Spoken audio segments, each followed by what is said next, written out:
Bismillahirrahmanirrahim. Assalamu alaikum wa rahmatullahi wa barakatuh. Bienvenue sur ma chaîne Apprendre le français avec Monsieur Sharafi. Lors de cette séance, je vais vous présenter donc le chapitre 6 du conte philosophique Candide ou l'optimisme.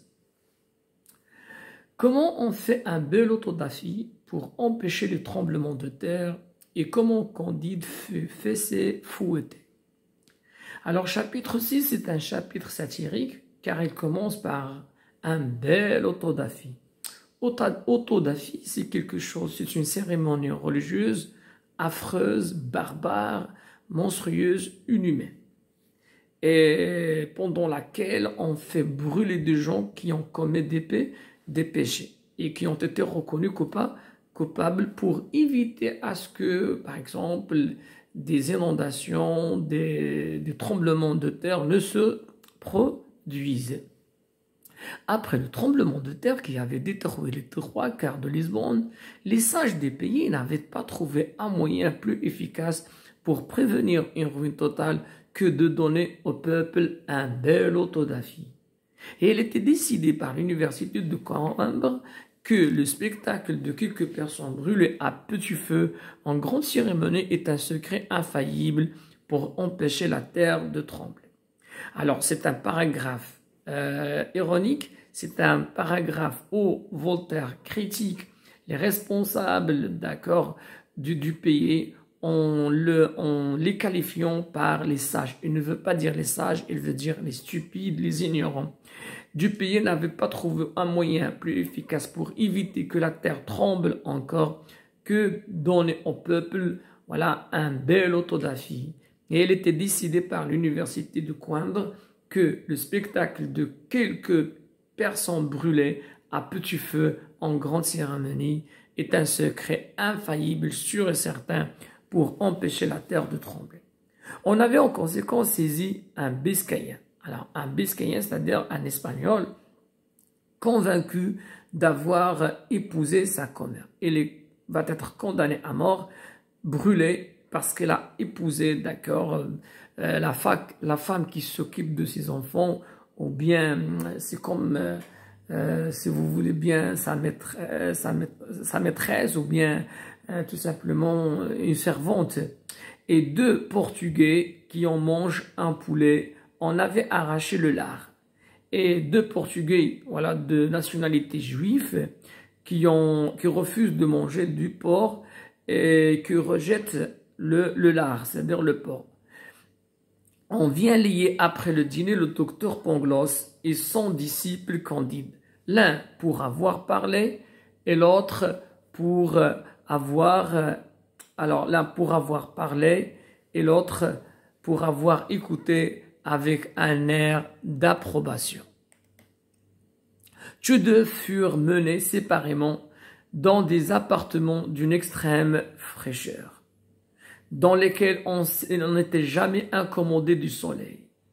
8 jours après, ils furent tous 2 revêtus d'un saint bonito et on orna leur tête de mitre de papier. La mitre et le saint bonito de Candide étaient peints de flammes renversées et du diable qui n'avait ni queue ni griffes, mais les diables de Pangloss portaient griffes et queue, et les flammes étaient droites. Ils marchèrent en procession, ainsi vêtus, et entendirent un sermon très pathétique, suivi d'une belle musique en fou bourdon. Candide fut fessé en cadence pendant qu'on chantait. Le Biscayen et les 2 hommes qui n'avaient point voulu manger de lard furent brûlés. Et Pangloss fut pendu. Quoique ce ne soit pas la coutume, le même jour la terre trembla de nouveau avec un fracas épouvantable. Alors, Voltaire critique les superstitions religieuses.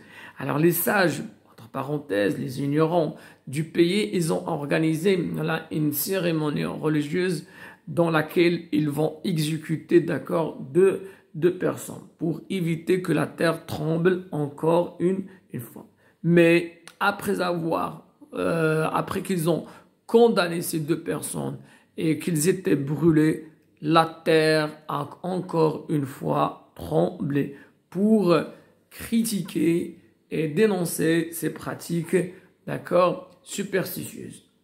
Candide, épouvanté, interdit, éperdu, aimé, bouleversé, tout sanglant, tout palpitant, se disait à lui-même: si c'est ici le meilleur du monde possible, que sont donc les autres? Passe encore, si je n'étais que ficé, j'ai léché les Bulgares. Mais oh mon cher Pangloss, le plus grand des philosophes, faut-il vous avoir vu pondre sans que je sache pourquoi?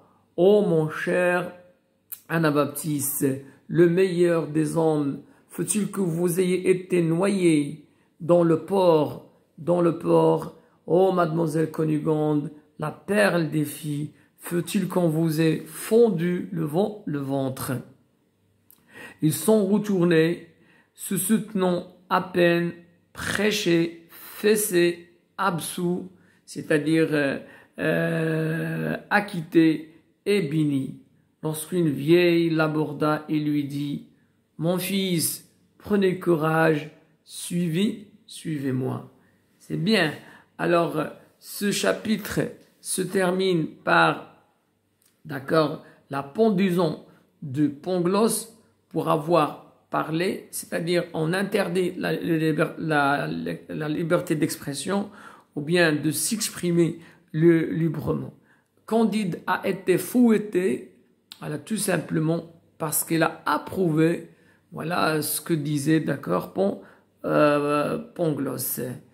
Et donc, dans ce chapitre, qu'est-ce qu'il cherche Voltaire à faire passer à travers ce chapitre? Alors, d'abord, chapitre 5, le lieu, c'est Lisbonne. Les personnages, c'est Pangloss, c'est Lisbonne. Les personnages sont Pangloss, qui va être pendu. Alors, Candide a été fouetté et un Biscayen et également, d'accord, deux Juifs ont été brûlés pour éviter que la terre ne tremble encore une fois.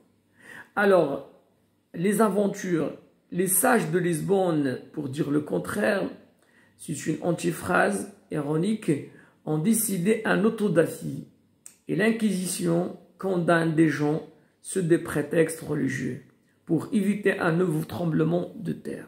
Pangloss est pendu et Candide fouetté. Il a du mal à penser que tout est bien. C'est-à-dire, pour Candide, c'est le mal qui domine, c'est le mal qui règne.